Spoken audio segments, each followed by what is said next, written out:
Morning, church.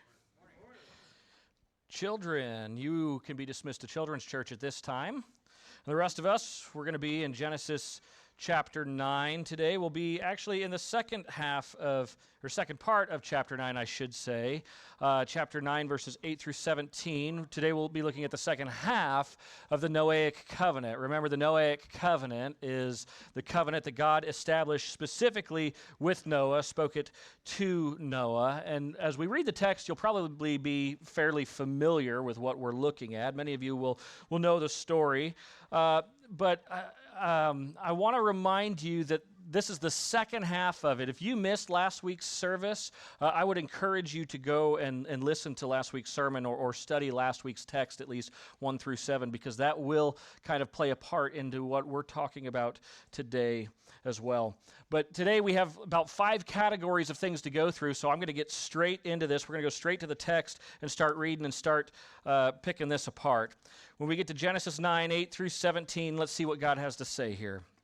Then God said to Noah and his sons with him, "Behold, I establish my covenant with you and with your offspring after you, and with every living creature that is with you, the birds, the livestock, and the beasts of the earth with you, as many as came out of the ark. It is for every beast of the earth. I establish my covenant with you, and never again shall all flesh be cut off by the waters of the flood, and never again shall there be a flood to destroy the earth." And God said, "This is the sign of the covenant that I make between me and you and every living creature that is with you for all future generations. I have set my bow in the cloud, and it shall be a sign of the covenant between me and the earth. When I bring clouds over the earth, and the bow is seen in the clouds, I will remember my covenant that is between me and you and every living creature of all flesh. And the waters shall never again become a flood to destroy all flesh. When the bow is in the clouds, I will see it and remember the everlasting covenant between God and every living creature of all flesh that is on the earth."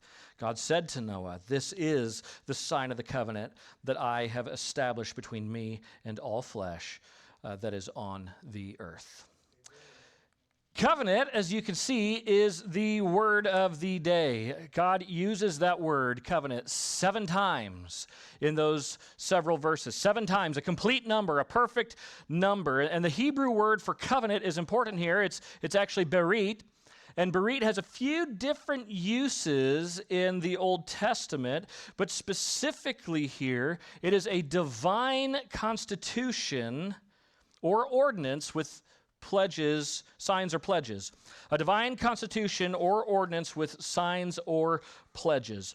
And we should probably not be too unfamiliar with the concept of covenant. If you've ever signed any type of contract whatsoever, it is, in fact, a covenant. Your mortgage is a covenant. You are pledging to pay the money that you owe on your house. That's a covenant. Marriage is a covenant. Employers will sometimes have their employees sign some type of agreement. That is a covenant. They're pledging, well, how about this? Internet and cable providers, cell phone providers, all those. You sign contracts for those. Those are covenants. You pay for a service, they pledge to you a service. We have a covenant here in our church, in fact. We have a membership covenant, and I would argue that as far as any church document goes that we have, that is the most important one that we have. Each member pledges to the collective membership of the church that they will strive to protect the unity of the church, that they will strive to share the responsibility of the church, to serve the ministry of the church, and finally to support the testimony of the church. And in our membership covenant, those things are laid out nicely, how we are supposed to do that. And why we're supposed to do that as well. We find in some scripture references in our covenant. Those are all very important tenets of belonging to the church body, the Christian, basically Christians living together. That's what this is. That's what that was about. This is a covenant, and by me signing it, when I became a member, I signed that covenant, and by signing it, I agreed to all of the things that are in that covenant, and that puts me in covenant with each and every one of you, and each and every one of you who are members, at least, in covenant with one another. Those things are pledges that we've made to each other. And here's the point that I'm making. We live in the light of covenant every single day. Whether you realize it or not, We live in the light of covenant every day, and so we should understand the concept of covenant. But I'm going to share with you this morning that we also live in a very unique covenant that is the Noahic covenant. And it is, I think, incredibly unique among all of God's covenants. This one is incredibly unique. It's unique. These are the categories, by the way, this morning. It's unique in its significance. It is unique in its scope. It is unique in its specifications, what it requires of us. It's unique in its sign, and it's certainly unique in its sufficiency. And those are what we're going to be covering today as we look at Genesis 9, 8 through 17. And now my plan is to move through some of those fairly quickly. Others I would like to camp out on for just a little bit, just to really drive it home, right? So let's look first at the significance of the Noahic covenant. It is very unique in its significance. We could ask the question, what does God pledge? What is God promising in this covenant? And if we don't cover that first, we're going to be lost for the rest of this.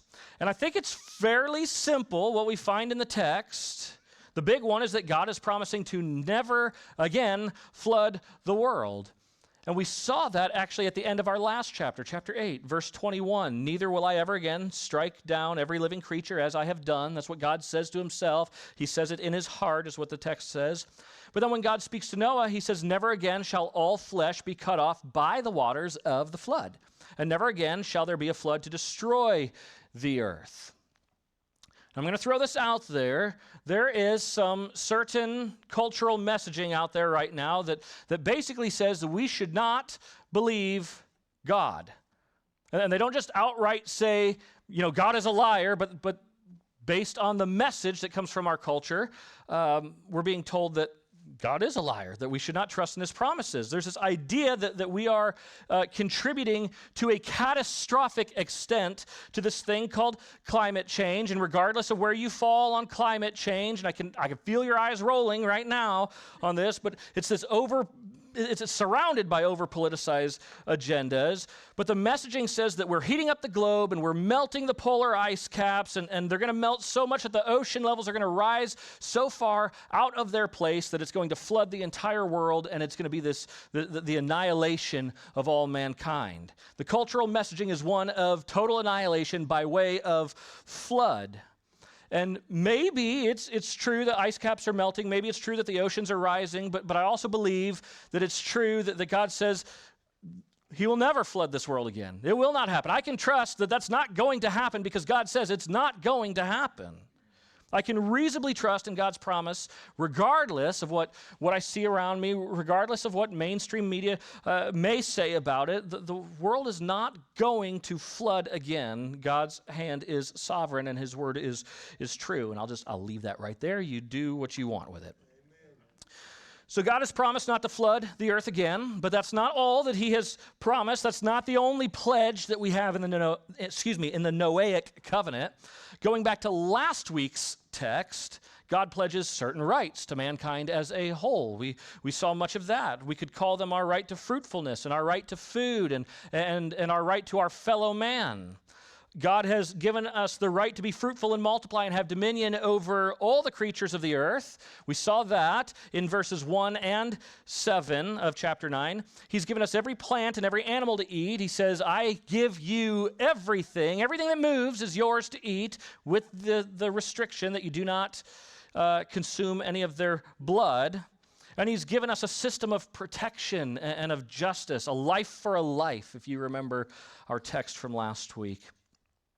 In other words, when we look at the Noahic covenant altogether, when we look at all these verses 1 through 17, we can say that ultimately God pledges the preservation of life. We've talked about that 1,000 times in here. God pledges the preservation of life. All of those things that we talked about in last week's sermon, 1 through 7, and then all the things that we see in 8 through 17 today, they are all reminders to us that our good and gracious God seeks to give us and to sustain life. And that's the significance of the Noahic covenant. God shows that he provides what is good for life, and therefore God does not support what is destructive to life. Now look at the scope of the Noahic covenant. It's unique in its scope. We could ask, who is this for and for how long? will this covenant last? And that first question, easy answer. It is for every living thing. Look at what our verses say. Church, we are blessed with a text of over repetition today. It is overly repetitive. But if you go to verse 9 first, I establish my covenant with you and your offspring after you. Then go to verse 10, and with every living creature that is with you. In verse 11, I establish my covenant with you that all flesh shall not be cut off by the waters of the flood. And then verse 12, this is the sign of the covenant that I make between me and you and every living creature that is with you for all future generations. Verse 13, it shall be a sign of the covenant between me and the earth. Another way of saying everything that is on the earth. Verse, what are we on, 15 now? I will remember my covenant that is between me and you and every living creature of all flesh. Go down to 16, the everlasting covenant between God and every living creature of all flesh that is on the earth. And then verse 17, this is the sign of the covenant that I have established between me and all flesh that is on the earth. All those verses, the only two in the entire passage that don't state in some way, shape, or form the scope of the Noahic covenant is verse 8 and verse 14. But the rest of them all, it's overkill. I mean, again and again and again we see it. It is unmistakable at this point that this covenant is for all life. And really this scope can be categorized into two different planes. We have all life, and then I'm going to use this other word for olam. And I'll explain what olam means here in a minute, but you can write that in your blanks there. All life, it is for all life. Who is it for? All life. And for how long? For olam. But let's look at that first plane, all life. This covenant, being for all life, really is what makes it so unique compared to other covenants established by God in Scripture. The other covenants, or at least most of the other covenants, as far as I know, this is the only one that is for all life. But when we look at some of these other ones, for example, the Abrahamic covenant, the Mosaic covenant, the Davidic covenant, the new covenant in Jesus Christ, they're all very specific to God's people, God's chosen people. But the Noahic covenant is not. And set aside the fact that the Noahic covenant is for the birds and the livestock and every beast of the earth. We don't really ever see that in a covenant, that there would be animals included in it as well. But this is great. God loves his creatures. God loves all of his creatures, but that's probably not the focus of the passage here. I think it's more important for us to see that this covenant is perhaps the only covenant established by God that is for both the righteous and for the unrighteous alike. It is for both groups. And this goes back to something that I explained last week, the doctrine of common grace. Common grace, remember, is the biblical teaching about the universal and the undeserved goodness of God toward all people. Psalm 145 says the Lord is good to all. Jesus in Matthew 5:45 says God makes his sun rise on the evil and the good and sends rain on the just and the unjust. And in the Noahic covenant, God is showing his grace to all people, righteous and wicked, godly and ungodly, by staying his hand of judgment and holding off the great flood waters indefinitely. So he's saving our lives in one sense, but he's also, when we look at last week's text, he also is giving all of us certain unalienable rights. These are non-selective acts of grace worked out by the hand of the Father. And if you think about that this covenant is for not just for the godly, but for the ungodly too, then we should probably come to the understanding that this is really a covenant of long suffering. God is patient with his wrath while he watches over a world that rejects him. God is not just putting up with ungodliness for now. He is also preserving the lives of the ungodly as a whole until all ungodliness will be done away with at the final judgment. So the Noahic covenant is for all people, but I want to explain to you that it is not for all time. I so badly wanted to say that this is all life for all time, but it isn't. All life for olam. Olam is the Hebrew word that's translated here as everlasting in verse 16, and you might look at everlasting and say, well, that means for all time. That means for eternity. And sometimes it does, sometimes it doesn't. That's the weird thing about these Hebrew words. They can mean different things. It doesn't literally mean forever or everlasting. Olam means for a long, long period of time, basically for the foreseeable future. Olam is this indefinite futurity. Here it means until the end of the age as we know it. So the Noahic covenant is for all life for the foreseeable future. And I kind of like how God states it in chapter 8, verse 22. He says, while the earth remains. While the earth remains. That's the time frame of the Noahic covenant from that point on and while the earth remains. And perhaps partnering this verse with 2 Peter chapter 3 would help us a little bit until the final judgment of fire is unleashed that we see in 2 Peter 3.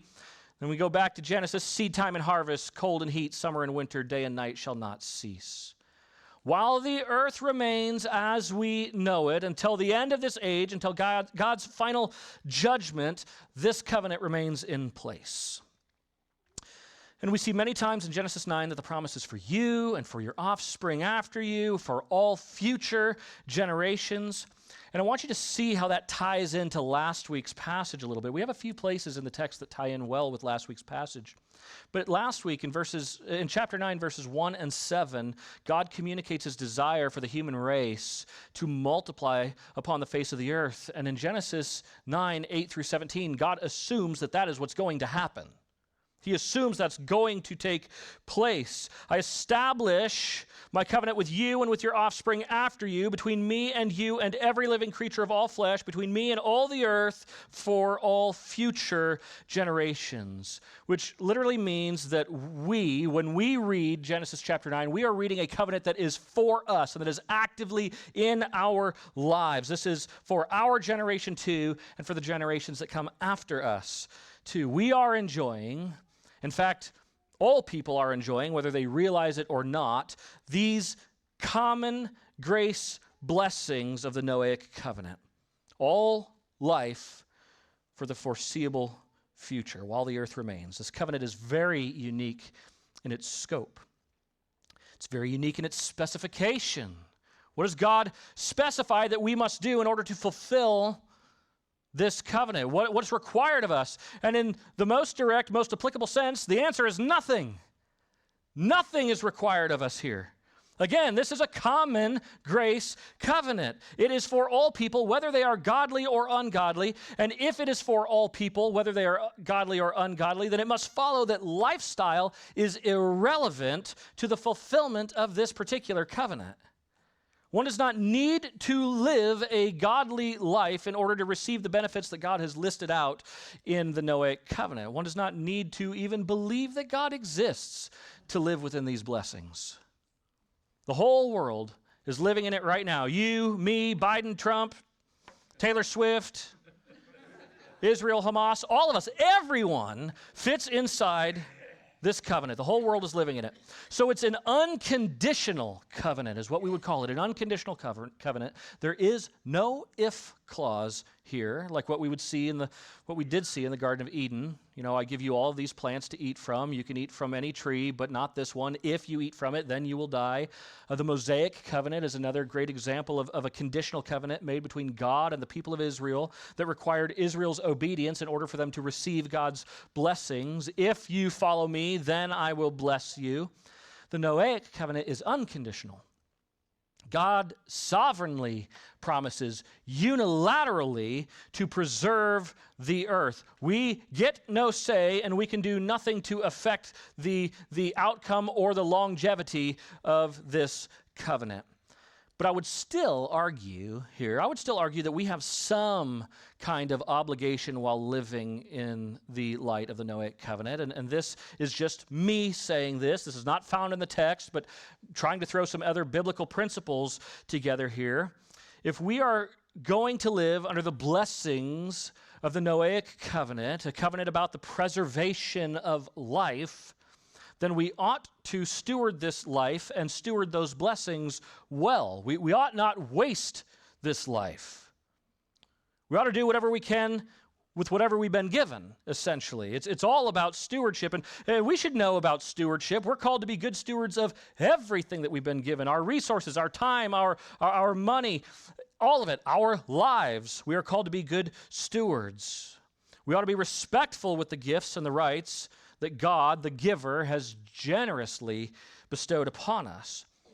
And I'll give you a negative example from my own life. I'm filled with negative examples. When I graduated high school, my parents bought me a graduation present. It was a very generous graduation present. For a very long time, I had wanted this thing called a Thunderbird bass guitar. And for graduation, my parents bought me that Thunderbird bass guitar, and I was really excited. But I didn't play it very often. I was kind of, I wasn't playing bass for our church praise team. I was playing guitar, so it pretty much just sat in a case, which was fine. But then one day I decided I wanted some extra spending cash, so I sold it. I know. Make me feel bad about it, everybody. It was not a good way to use the bass that had been given to me. And I look back now and I think how disrespectful that was to my parents who gave me that generously. They bought it for me, they gave it to me, and I just went out and I sold it to my boss, of all people. And I think had I used it, had I kept it, had I been a better steward of it, that would have been far more respectful to the ones who gave it to me, to my parents. And just so you know, I did try to buy that bass back before we moved here, and he said no. I was a horrible steward of a generous gift, and I beat myself up about it still a little bit. I was reading a news article the other day about this city. I can't remember where it is, but the mayor, they had decided they're going to kind of try out this type of stimulus package for single working moms within the city. And I think it was something like 130 mothers received this stimulus package, this $10,800 given to each of them, hoping, I think the government hoped that they would use that money wisely to relieve some of the burden that's on them, and I'm sure some of them did. But of course, the story that made the news was the woman who just flat out said, yep, I saw the money, I wanted to blow it, so I blew it. She said she went on a shopping spree, and she got her kids some stuff, but she went on a shopping spree, got her nails done, got her hair done, and then went to Florida on this big lavish vacation. Not a good way to steward a generous gift that has been given.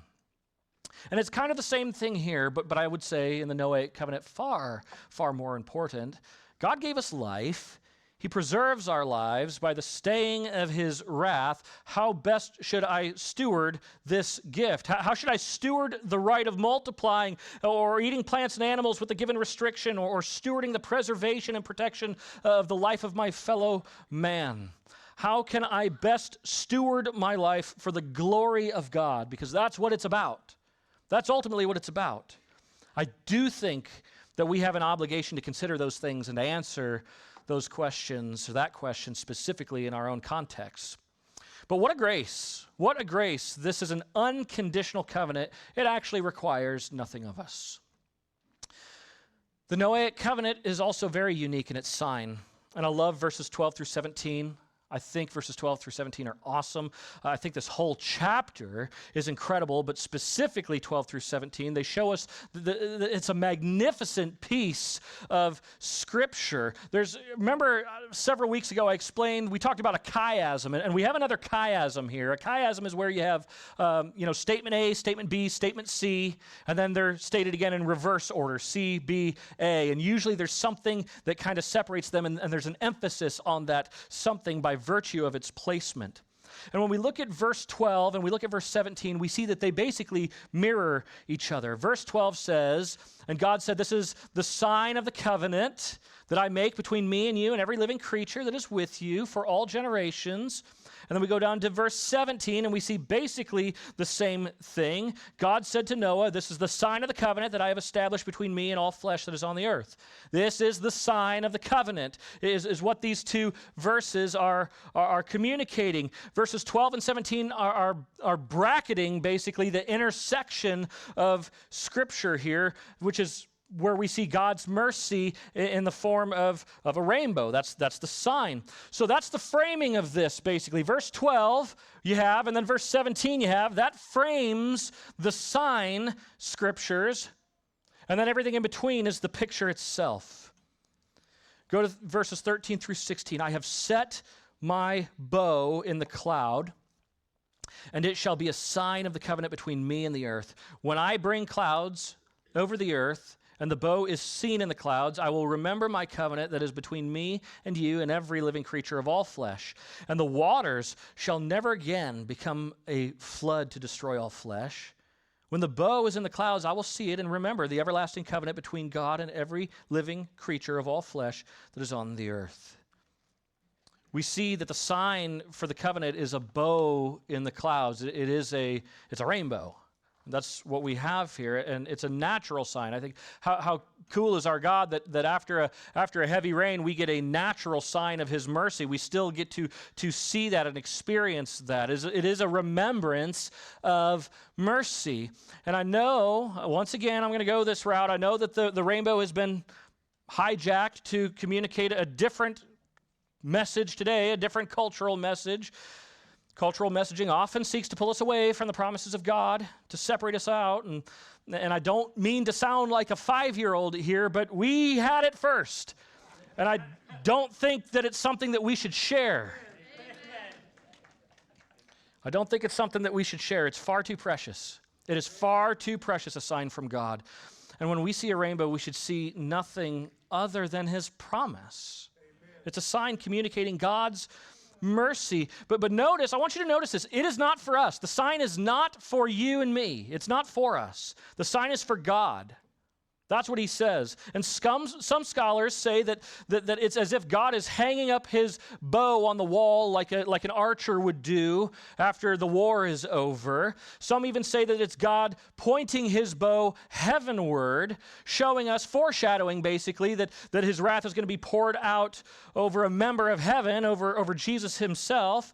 And I don't really know about all that, but here's what the text does say. God says, when the bow is in the clouds, I will see it. I will see it and remember the everlasting covenant. This is the emphasis of the chiasm right here, by the way. This is the middle sentence of the chiasm. God will see the rainbow and remember that he will not wipe us out again. He will not do it. Again, it's not that God needs reminded of anything at all. God is never absent-minded. I'm absent-minded. I need people to remind me of things sometimes. God remembers everything. Everything is present to God all at once. He does not live within the construct of time, and therefore time cannot erase something from his memory like it does for you and I. God's remembering has nothing to do with his memory, but it has everything to do with his movement. Remember that from a few weeks back when we looked at Genesis chapter 8, verse 1. Another chiasm, another emphasis. God remembered Noah in Genesis 8:1. God acted for Noah's behalf. That's what that meant. He acted for Noah's good on his behalf. That's what I should say. And it's the same word here for remembered, the same Hebrew word, zakar, which literally means with kindness, granting, protecting, or delivering. The rainbow in the sky is a sign of God's keeping his covenant, that he is constantly at work to preserve life. It is an ongoing testimony to himself that he is going to keep his word. He is going to withhold this wrath while the earth remains. In a sense, the sign is an attestation that God is protecting us from his own wrath. He is protecting us from his own wrath. And the sign is meant for God, but it works for us. It works as a beautiful reminder of God's mercy. Because as Calvin said, if we got what we deserved, if we got what was coming to us, there would be a daily deluge of floodwaters. There would be an ongoing need to flood the world to kill every sinner again and again and again. So when you see a rainbow, I say let it draw your heart toward thanksgiving. I love rainbows because I love being thankful to God. I love being reminded that he's preserving my life. See a rainbow and remember this particular text and remember that it's a sign of the covenant that is made with you. It is made with you, that God's mercy is staying his wrath for you personally, along with every other sinner that is in existence. And let that truth spur up in your soul thanksgiving and worship to our God of mercy. And one last thing that I want to say about the sign that I think is unique. The other major covenants all have signs too, but we should notice that in distinction to the other major signs of the other major covenants, this one has nothing to do with blood. This has nothing to do with blood. The Abrahamic covenant, the sign has to do with the shedding of blood. The Mosaic covenant, the sign has to do with the shedding of blood. The new covenant in Jesus Christ, the sign has to do with the shedding of blood. And this is a different sort of sign for a different sort of covenant, a common grace covenant, a covenant established by God for all people while the earth remains. And we're going to revisit that in just a minute, but that leads into the last point here. The Noahic covenant is very unique in its sufficiency. And church, I'm going to make a statement here, and I want you to hear me out before you turn your heads away from me. Always a great way to start a point, I think. The Noahic covenant is unique in its sufficiency in that it really isn't sufficient at all. I want to say that again. The Noahic covenant is unique in its sufficiency in that it really isn't sufficient at all. Or maybe I could say that it is sufficient for the preservation of life, of man's life, but this covenant is completely insufficient for the preservation of man's soul. We're going to see in the text next week and about Noah, probably even more so, Noah's son Ham. We're going to see that they sin colossally. And we're going to see the wickedness of mankind play out again when we get into Genesis 11 and we talk about the Tower of Babel. And we'll be able to see from those accounts that the Noahic covenant does not produce the necessary changes in the human life needed for eternal salvation. It does nothing to transform the life of man. The scope of the covenant is too broad. It's all people, not God's people. It's common grace, not special grace. Special grace is God's set and specific grace for the purpose of regeneration and reconciliation unto himself. It's special in the sense that not everyone receives it. The Noahic covenant is common for all people. The scope is too broad. The specifications are really non-existent. There's really nothing here that truly requires us to live any type of godly life. We don't need to live in obedience. There's no act of symbolism, no sign of the covenant for us specifically. There is no shedding of blood, and that's important. That's very important because that means that there's nothing in here regarding forgiveness. There's nothing in this covenant regarding forgiveness because there is nothing in the covenant regarding the shedding of blood. And we've read in Hebrews, and we've said it the last several weeks, forgiveness comes only by the shedding of blood.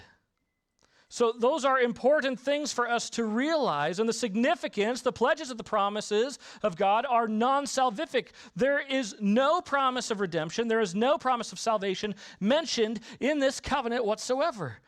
The Noahic covenant offers us no way of forgiveness. It shows us no way of right living, and it promises us no way to heaven, no way to draw near to God in this Noahic covenant. But that doesn't make it unimportant. Here's what the Noahic covenant does do for us. First, it gives us life. It gives us life. It keeps us alive. It keeps us from getting exactly what we deserve every single day of our lives. There's nobody in this room that's not sinful and broken, nobody in this room that doesn't deserve the flood waters that were from Noah's day, but by the loving mercy of God, we do not immediately or even continually experience the wrath that we deserve. God gives us life. God also gives us rights. That was from last week's text. In the Noahic covenant, we saw that we were given the right to fruitfulness and the right to food and an obligation to our fellow man. Again, all for the sake of preserving and protecting life on this planet. And then I think an important thing that maybe we haven't considered is that the Noahic covenant gives us time. It gives us time. Ultimately, God has given us time. If you are still here, it's because God has willed that you are still here. Nothing passes away without the involvement of God's sovereign hand. And so the implication is that by giving us time on this earth, God is giving all people an opportunity to draw near to him. By God preserving our lives, he has given us an opportunity for the preservation of our souls, that we might be drawn to him for the purpose of salvation. And ultimately, by establishing the Noahic covenant with all people, by establishing this common grace covenant with us, with all people, God has set the stage for his special grace to work in our lives. And though it is important, though the Noahic covenant is important for the preservation of our lives, the Noahic covenant is completely insufficient in leading us home. It is not God's plan for salvation. I would suggest that perhaps this covenant was designed to leave us wanting more. Jesus Christ is God's plan for salvation. We get our more in Jesus Christ. Through Christ, God establishes a perfect covenant, that whosoever believes in him shall have eternal life. Through the blood of Jesus, we're offered the forgiveness of our sins. We are offered the grace that is able to make us right with God. And then through the commands of Jesus, we're given a right way of living. And by the Holy Spirit, by the working of the Holy Spirit in us, we're enabled to, in fact, live that way. It's a continued working of grace in our lives. And through Jesus, we are promised an eternity in heaven. And those are all things that are absent from the Noahic covenant. This is the ultimate grace. This is the grace that saves, and we will never not need it. We will never not need this. It saves us, and it sanctifies us. And if you think ever in your life that you have moved beyond it, you are more in need of it than what you may realize. And so I say, I'll close this way, may we thank God. May we thank God for his common grace given to us as seen in the Noahic covenant. Thank him that by his power he preserves our lives. By his word we are alive. But church, may we look at the Noahic covenant as a foundation to a greater, more sufficient covenant of grace that saves our souls. And may we rejoice exceedingly with great joy that it has been offered to us. Because it is this grace that saves, it is the grace that leads us home, as we're about to sing. This grace given through Jesus Christ. For by this grace you have been saved through faith, and this not of your own doing, it is the gift from God. Amen? Amen. Let's pray together. Heavenly Father, once again we come before you this morning thankful for your mercy, and we recognize that you give us life and you give us all that is necessary to sustain and to defend life, and you require nothing of us in return. Regardless, Father, help us to live in a way that does, in fact, glorify you. Teach us how to live this life in a way that best represents and respects you, the giver of life. And Father, though the covenant you've made with us as recorded in Genesis 9 is completely insufficient for our salvation, it sets the stage for our salvation. It allows for your plan of salvation through Jesus Christ to play out. And I pray that if there is anyone here this morning that has not come to a saving faith in Jesus Christ, or anyone who maybe is living their life off the rails right now, or anyone who is struggling in their relationship with Jesus, or struggling with doubt, struggling with conflict, I ask first for your Spirit to be working in their hearts to draw them nearer to you. And I ask that they have the courage to talk to someone. Come talk to me. Talk to one of our overseers or another trusted member of the church. And Lord, help us to know how to come alongside them for the sake of their salvation. And it's in your great name that we do pray. Amen.